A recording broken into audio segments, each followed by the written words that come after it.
nga lang ng wedding at ngayon pupunta naman kami sa aming honeymoon sa Boracay.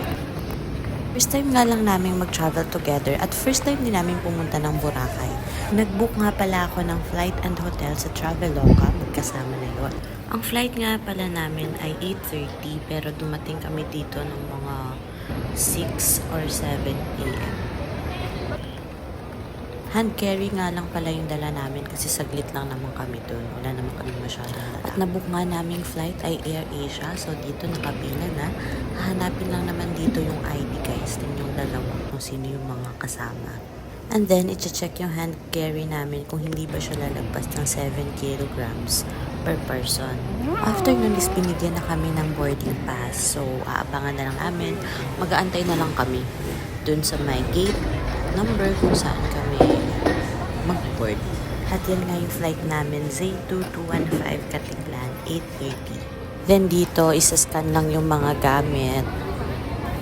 Pagpasok namin sa loob, pwede na kami mag-antay dito. At dahil nagutom kami sa pag-aantay, bumili kami dito ng makakain. So napili namin itong siopaw na unang kagat. Tapos hindi namin mahanap yung palaman. Pero sa una lang yung guys, mga ilang kagat pa, mararamdaman mo na yung yung karne. Tsaka masarap siya in fairness, nakakabusog.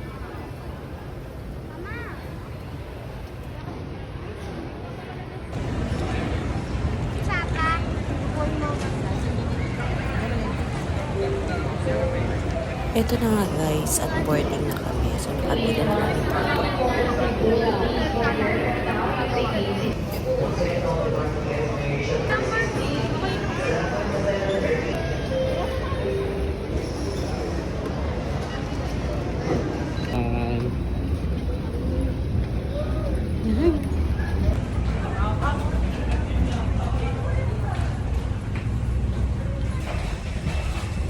Dito na kami guys.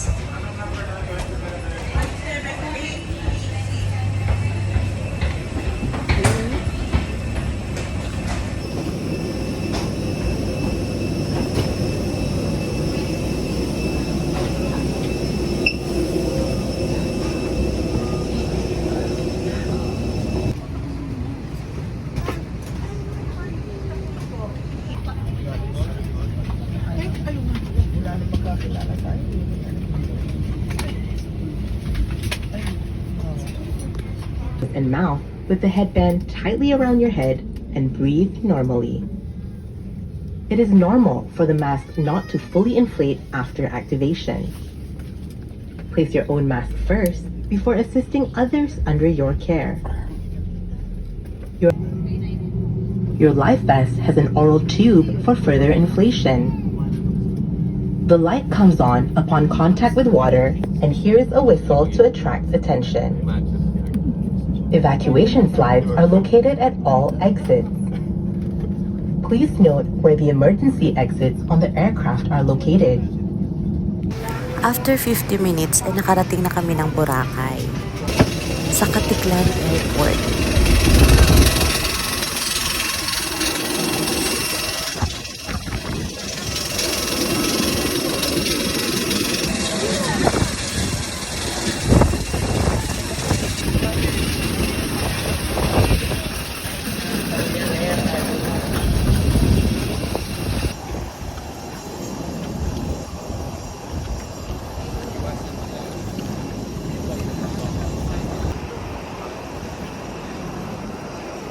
Pagdating nga namin dito, hindi naman namin alam ang gagawin.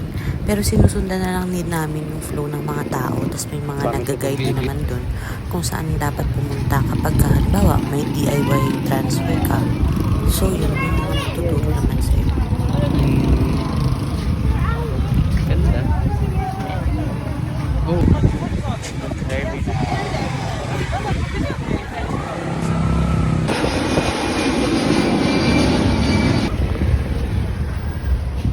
Magta-tricycle nga pala kami papunta ng Jetty Port at dito magbabayad. So dito siningil kami ng 150 pesos.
Nakarating na nga kami dito sa may Jettyport at kailangan lang namin mag-register at magbayad ng terminal fee and environmental fee.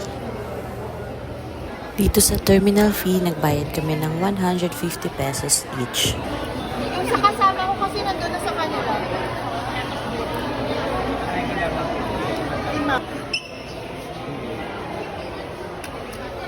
Dito naman sa environmental fee ay may babayaran ding 150 pesos each.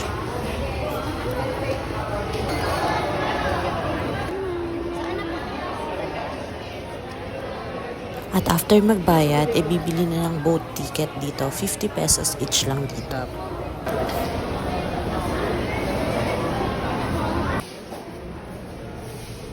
Prince Justin.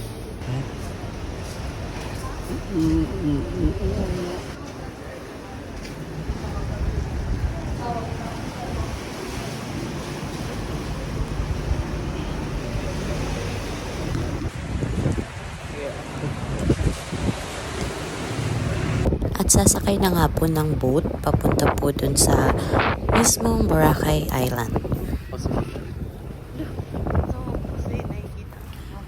Saglit na biyahe lang naman to, siguro mga 15 minutes. Ganun.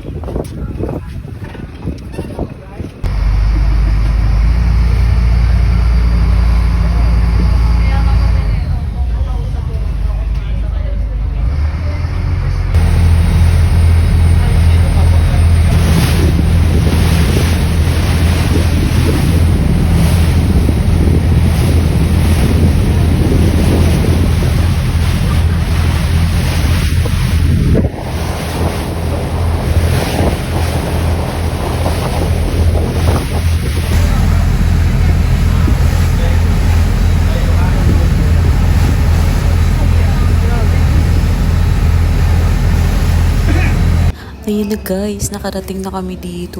Grabe, sobrang ganda. Yung tubig, super linaw. My gosh. Pagdating naman namin dito ay sumakay ulit kami ng tricycle papunta na ng hotel kung saan kami nakabook. At ang singil naman sa amin dito is 150. Dalawa na kami doon, papunta na ng hotel. Pagdating na namin dito ay nag-check-in na kami para makapagpahinga na rin kasi nakakapagod din yung biyahe. Lalo na kung hindi ka sanay sa yung dagat, yung maalon, ganyan. Medyo nakakahilo siya.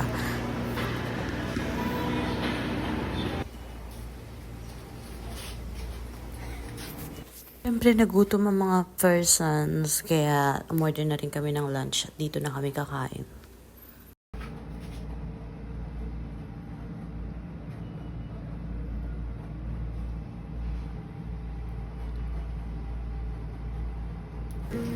Matapos nga makapagpahinga, pumunta na kami dito sa may beach para makita na namin ang ganda ng Boracay. Para sailing kayo, sir? At super true nga, ang puti ng buhangin tapos sobrang pino. Napakalinis guys.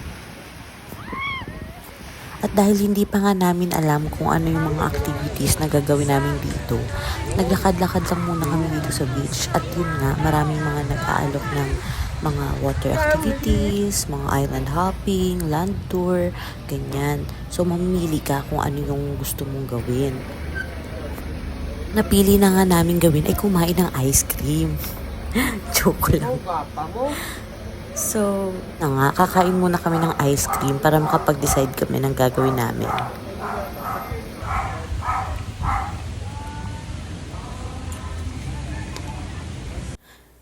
At ang napili nga naming activity para bukas ay island hopping. So ngayon, magdi-dinner muna kami. So kinukulot na ni Anthony yung buko para medyo pretty pa din, 'di ba, sa dinner.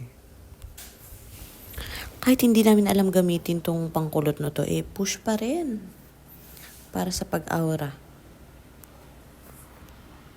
Napaka-supportive kasi ng sisi ko na pinadala pa tong pangkulot niya para daw may magamit ako pang aura.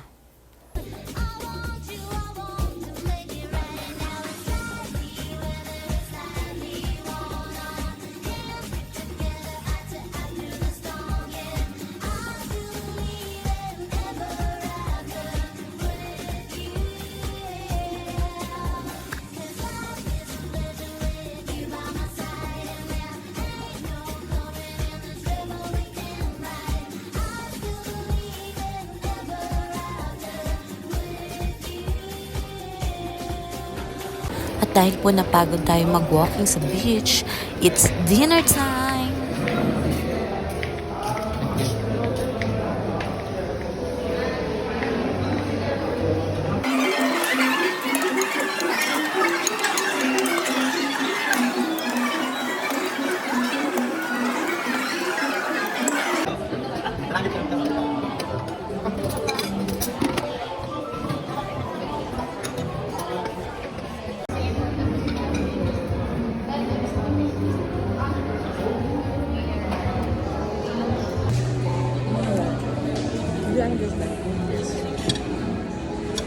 Pwede bang tulong na lang?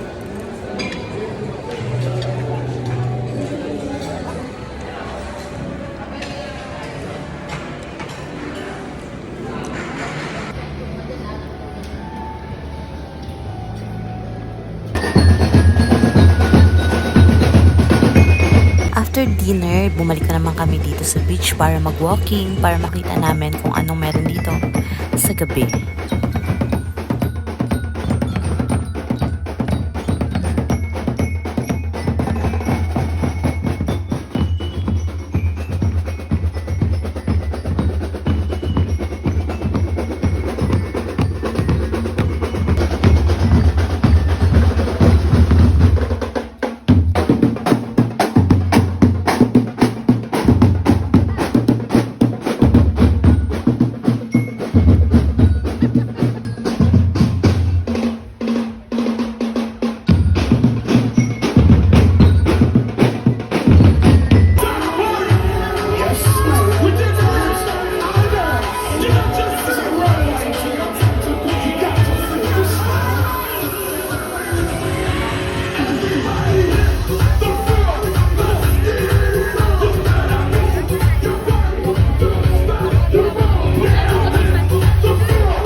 At dito na nga po nagtatapos ang aming first day.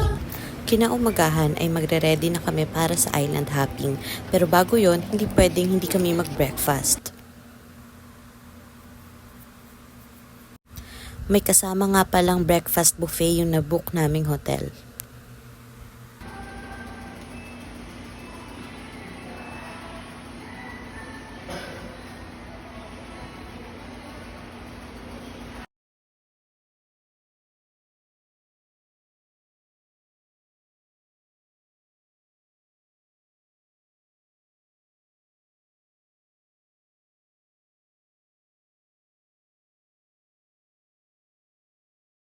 Bago simulan ang mga activity, nagpa-hair braid na muna ako.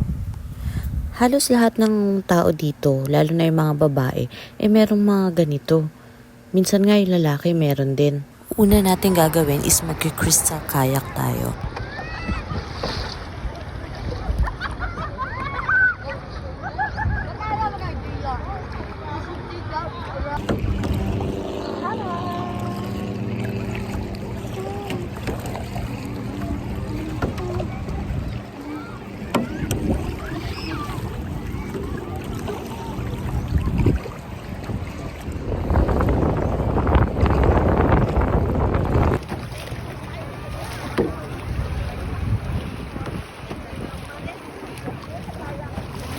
Kaway-kaway, sir?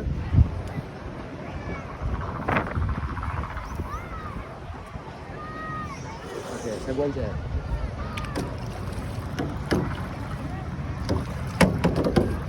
Okay. Sobrang linaw talaga ng tubig dito. Nag-aantay na nga po kami dito ng aming bangkang sasakyan para sa island hopping. Yung mga nakatayo po dyan, yan yung mga makakasama namin. Try mo nga, Kat.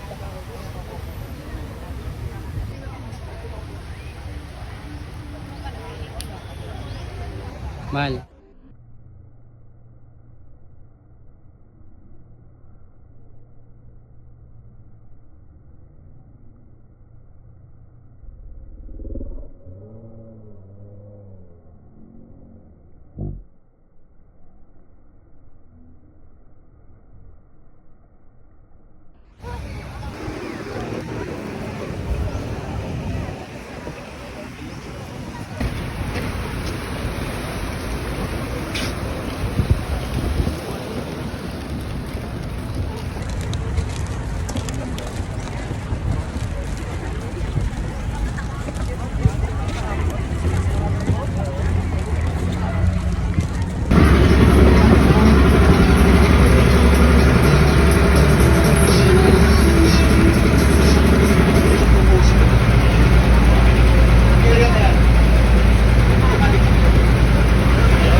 Hindi na nga po kami nakapag-picture sa iba pa naming pinuntahan.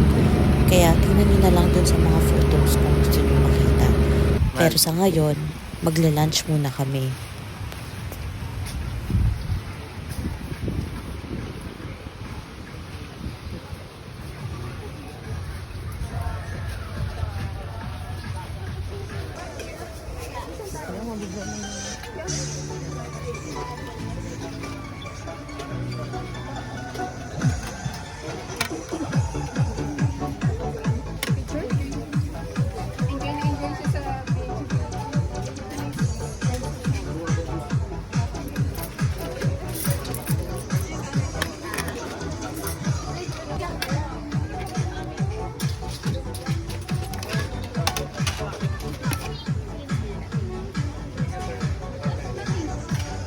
Another one.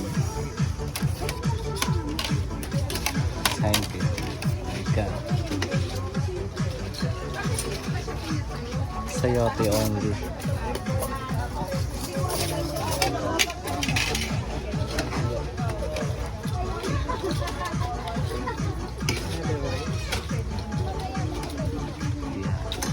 Enough.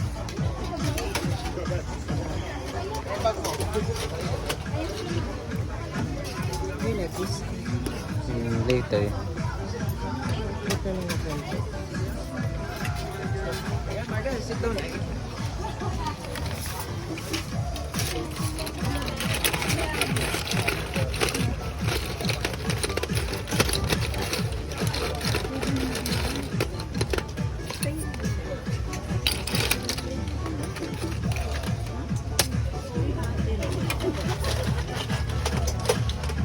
Another one.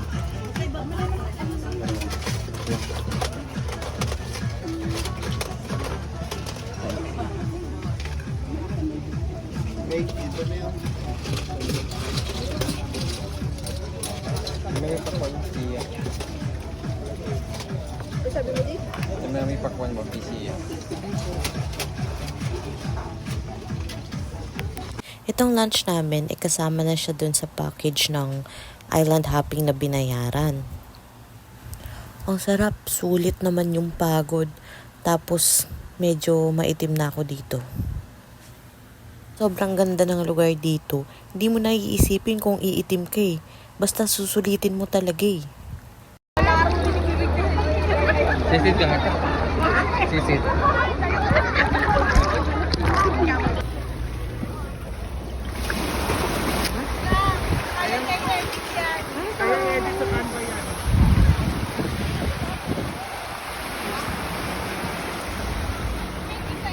So linis ng water. Nang makabalik na nga kami, inaligo muna kami kasi sobrang lagkit na. Tapos, pagbalik namin dito sa beach, hindi na namin naabutan yung sunset. Ganito na lang. Kahapon hindi rin namin naabutan yung sunset. Hay, di bale. Siguro makakabalik kami dito. Sunset na yung priority namin. Wow. Pero kahit hindi namin naabutan yung pinakapaglubog ng araw, sobrang busog na busog pa rin yung mga mata namin sa nakikita namin dito ngayon. Kasi tingnan mo naman ang ganda-ganda talaga, parang nasa painting. Lakad-lakad nga lang muna kami dito hanggang sa maisipan naming mag-dinner na. After namin mag-dinner, may nakita na naman kami nagpa-fire dancing. Sobrang galing nila, para silang mga firebender.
cellphone.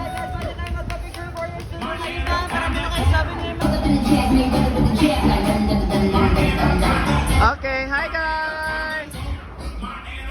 Thank you! Kinabukasan ay mag-check out na kami. Pero kailangan muna naming umikot dito sa beach. Baka meron pa kami hindi napuntahan. So kailangan naming sulitin. Tingin ko nga hindi pa kami nakakarating ng Station 1. So pupuntahan muna namin. Tingnan po ako.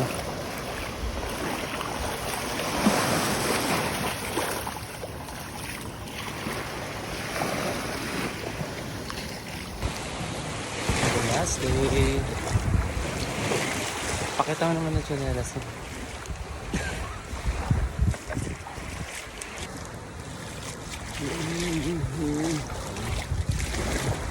Uy.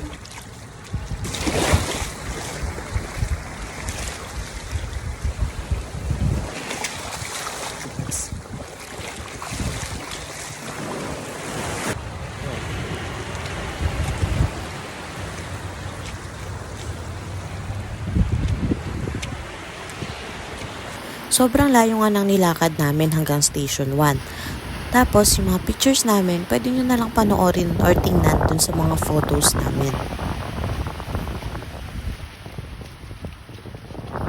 Stands na coconut tree. Sakto sa height. Nag-check out na nga kami ng 12 noon at pabalik na kami ng port. Tapos yung binayaran namin dito sa tricycle is 200 pesos.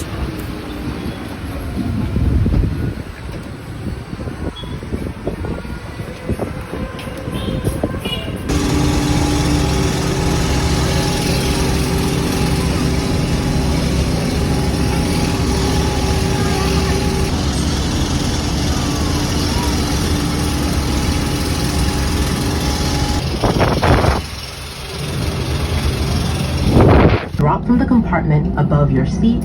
Immediately pull the mask firmly.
sunset sa Boracay.